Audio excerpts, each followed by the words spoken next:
मला चिखलाचं सवय आहे, मला काही ते काही हे नाही आहे, मी तिथं चिखल आहे म्हणून मी गजानन महाराजांच्या पालखीचं दर्शन करणार नाही असातला मी नाही आहे. मी शेतकरी आहे, मी चिखलात राहणारा माणूस आहे.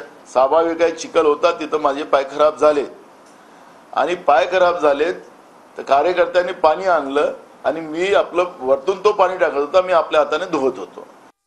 गजानन महाराजांची पालखी ही शेगाववरून निघून वाडेगावला मुक्कामानं होती. त्या पालखीचं दर्शन करण्यासाठी ज्या मैदानात पालखी होती त्या मैदानामध्ये मी लोकांबरोबर पैदल तिथं गेलो. स्वाभाविक आहे, चिखल होता तिथं माझे पाय खराब झाले आणि पाय खराब झालेत तर कार्यकर्त्यांनी पाणी आणलं आणि मी आपलं वरतून तो पाणी टाकत होता, मी आपल्या हाताने धुवत होतो.